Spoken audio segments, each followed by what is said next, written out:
በስመ አብ ወልድ በመንፈስ ቅዱስ አሐዱ አምላክ አሜን። ሰላመ እግዚአብሔር ከሁላችን ጋር ይሁን። የድንግል ማርያም ልጅ ክብሩን ይውሰድ። እኔ አምነን አረፌን ይባላል።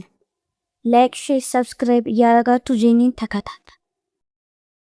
ብፁዕ አቡነ ቀለሚንጦስ ከ1330 በላይ ለሚሆኑ አገልጋዮች ማዕረገ ክህነት ሰጡ።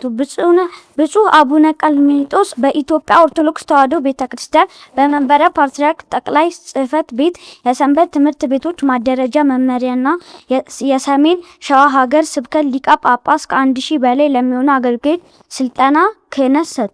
ብፁዕነታቸው ዛሬ ሌሊት ከ7 ሰዓት ጀምረው ለ130 ደቀ መዛሙርት የዲቁና ለ202 ዲያቆናት የቅስና ለ7 ምእመናት ምንኩስና እና ለ4 መነኮሳት የቁምስና ማዕረግ ሰጥተዋል።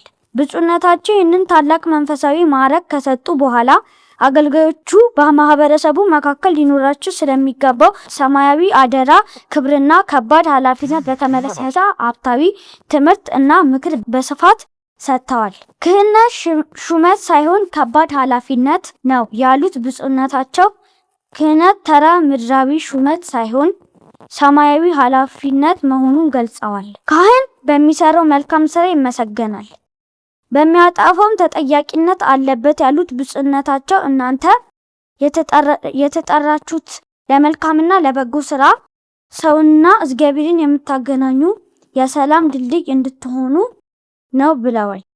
ካህናት ከማህበረሰቡ መካከል ተመርጣችሁ የወጣችሁ የማህበረሰቦቹ መድኃኒት ናችሁ። በክፋት በምቀኝነትና በተንኮል በጨለማው ዓለም ውስጥ እንደ ጨው ለማጣፈጥ እንደ ብርሃን ለማብራት የተጠራችሁ ናችሁ ብለዋል።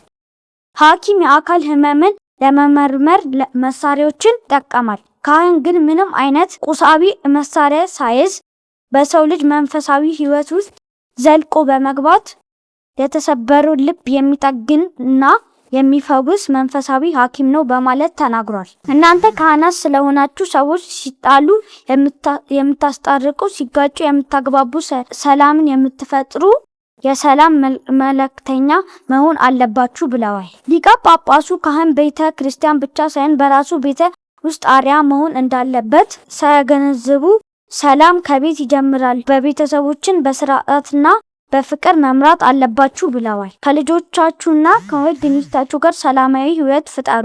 ለሚስቶቻችሁ ተገቢውን ክብር ስጡ። ያለ ቤት የተለየ የተቀደሰ ነው። ካህኑ ለአገልግሎት ተለይተዋልና ቤቱም የተከበረ ሊሆን ይገባዋል ነው ያሉት ብፁዕነታቸው። ካህን እንደ ልቡ አይናገርም፣ የሚፈልገውን አያደርግም። ንግግሩ ሁልጊዜ የሚጠቅም በተለይም ቅዱስ ጳውሎስ ንግግራቸው በጨው የተቀመመ ይሁን እንዳለው ምግብ በጨው እንደሚጣፍጥ ሁሉ የእናንተም ንግግርና አካሄድ በማህበረሰቡ መካከል በጎ መዓዛ ያለውና የሚነባ ሊሆን ይገባል ብለዋል። የክህነት አገልግሎት በቤተ መቅደስ ብቻ የሚወስን ሳይሆን ሰፊ ማህበራዊ አገልግሎትም የሚያካትት መሆኑን አንስቷል። ብፁዕነታቸው በቀብርና በጎዘን በደስታ ኩነቶች በማርመሪያ ቤትና ሆስፒታል በመገኘት ህዝቡን በቤተ ክርስቲያን ስርዓት መሰረት ማጽናናት እና መምከር፣ ማስተማር እና ማህበራዊ ጉዳዩን ላይ መሳተፍ አለባቸው ብለዋል። አመሰግናለሁ። ሰላም እግዚአብሔር ከሁላችን ጋር ይሁን። የድንግል ማርያም ልጅ ክብሩን ይውሰድ። ሁልጊዜም እውነትን ከታማኝነት ጋር የሚያቀርብላችሁ የሕይወት ቃል ሚዲያ የሳምንቱ የቤተክርስቲያናችን ዜናዎች ተጀምረዋል። ቅዱሳን በምድር ላይ የሚያደርጉትን መልካም ተጽዕኖ፣ የወንጌል ስርጭትና የቤተክርስቲያናዊ ወቅታዊ ጉዞ የሚቃኙ መረጃዎችን ልናካፍላችሁ ተዘጋጅተናል። መልካም ቆይታ። ብፁዕ አቡነ ቀለሚንጦስ ከ1330 በላይ የሚሆኑ አገልጋዮችን ማዕረገ ክህነት ሰጡ።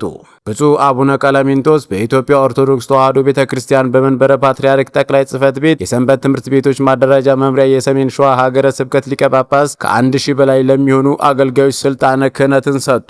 ብፁዕነታቸው ዛሬ ሌሊት ከ7 ሰዓት ጀምሮ ለ1130 ደቀ መዛሙርት የዲቁና፣ ለ200 ደግሞ ለ202 ዲያቆናት የቅስና፣ ለ7 ደግሞ ምዕመናን ምንኩስናና ለ4 መነኮሳት የቁምስና ማዕረግ ሰጥተዋል። ብፁዕነታቸው ይህንን ታላቅ መንፈሳዊ ማዕረግ ከሰጡ በኋላ አገልጋዮች በማህበረሰቡ መካከል ሊኖርባቸው ስለሚገባው ሰማያዊ አደራ፣ ክብርና ከባድ ኃላፊነት በተመለከተ አባታዊ ትምህርትና ምክር በስፋት ሰጥተዋቸዋል። ክህነት ሹመት ሳይሆን ከባድ ኃላፊነት ነው ያሉት ብፁዕነታቸው ክህነት ተራ ምድራዊ ሹመት ሳይሆን ሰማያዊ ኃላፊነት በመሆኑ ገልጸዋል። ካህን በሚሰራው መልካም ስራ ይመሰገናል፣ በሚያጠፋውም ተጠያቂነት አለበት ያሉት ብፁዕነታቸው እናንተ የተጠራችሁት ለመልካምና ለበጎ ስራ ሰውን እግዚአብሔርን የምታገናኙ የሰላም ድልድይ እንድትሆኑ ነው ብለዋል። ካህናት ከማህበረሰቡ መካከል ተመርጣችሁ የመጣችሁት የማህበረሰቡ መድኃኒቶች ናችሁ። በክፋትም በምቀኝነትም በተንኮልም በጨለማው ዓለም ውስጥ እንደ ጨው ለማጣፈጥ እንደ ብርሃን ለማብራት የተጠራችሁ ናችሁ ብለዋል። ሐኪም የአካል ሕክምናን ለመመርመር መሳሪያዎችን ይጠቀማል። ካህን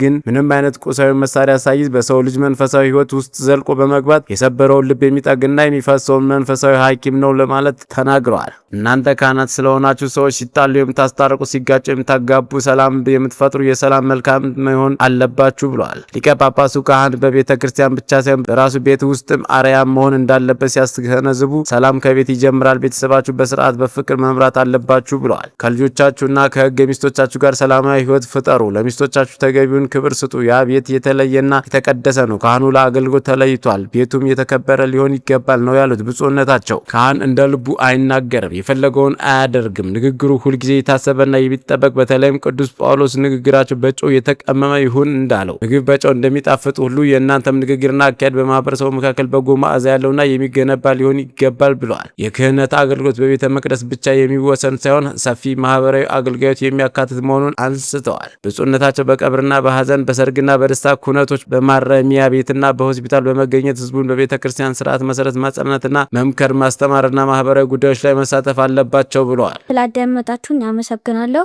በቀጣይ ዜና እንገናኝ። ላይክ፣ ሼር፣ ሰብስክራይብ እያደረጋችሁ ቪዲዮዎችን ተከታተሉ። በቀጣይ ቪዲዮ እንገናኝ። አመሰግናለሁ።